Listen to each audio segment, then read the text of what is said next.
So just left from seeing the movie Sinners, saw it last night. Have to say, hands down, probably one of this year's best movie. I was just kind of in awe of how great this movie was. So let's get into it and break it down a little bit more. Now, the movie stars Michael B. Jordan. He actually plays two different people, twins. He plays a guy named Smoke and a guy named Stacks.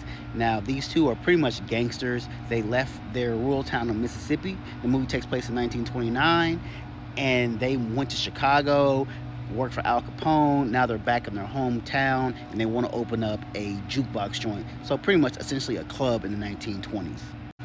All is well and fine. They have their couple issues from people from their past coming into the joint, and they handle that up into the point where a gang of three white guys want to invade and have a party. Come to find out, they are actually vampires, and they actually end up stalking and preying upon everyone that comes out for the entire night. Now, Michael B. Jordan, Stacks, Smoke must now survive the night until the morning, until sunlight comes, so they can be safe. I have to say, like, this movie was such an interesting take on vampires. Like, it was such a beautifully thought out movie. Like, I have to give my kudos to Ryan Coogler in this, and a lot of the cast was just besides. Now, the only thing I didn't like about, I thought the time period was a very interesting choice to have a movie based in 1929 in the South during the worst time of African Americans' history, after essentially slavery, but still so derived off of racism, which a lot of this movie kind of dealt with in its own unique telling.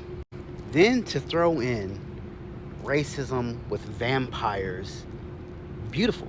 Like, this movie to me was a beautiful mix of essentially a couple different movies, and I take my hat off to Ryan Coogler for this.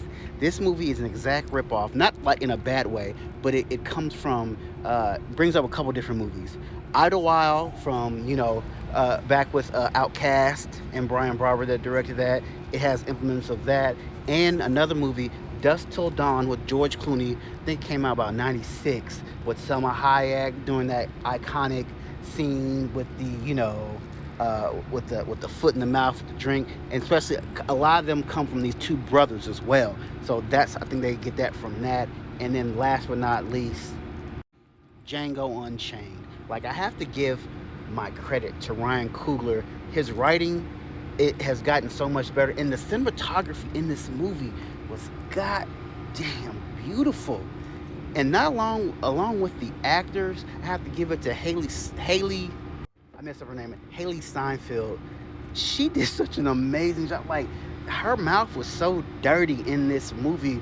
Like, she's like one of them people you couldn't ever see saying the things that she said in this movie. You up here like, oh, like, I mean, I know you actress, but damn, like, she's got like that American sweetheart image, and this role kind of took her out of that element, which I loved about it. And also, only other negative I will say about the movie is that they took a little too long to get to the prime real estate of what this movie is about, the vampires.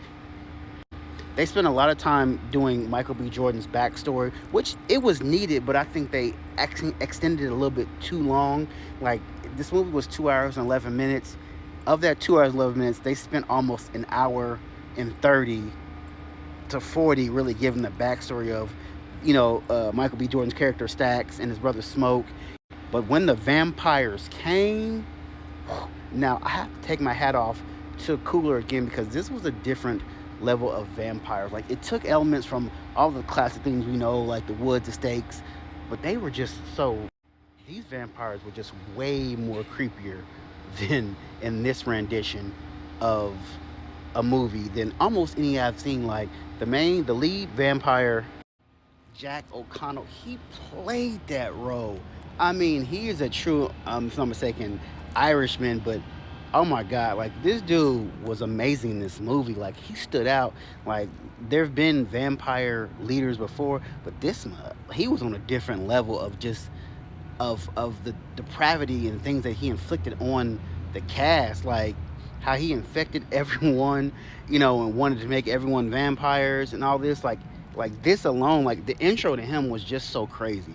And then it's almost like he had a split personality. Obviously, it was like he was could be so cool, so calm, and then he was sadistic. It was just such a beautiful mix.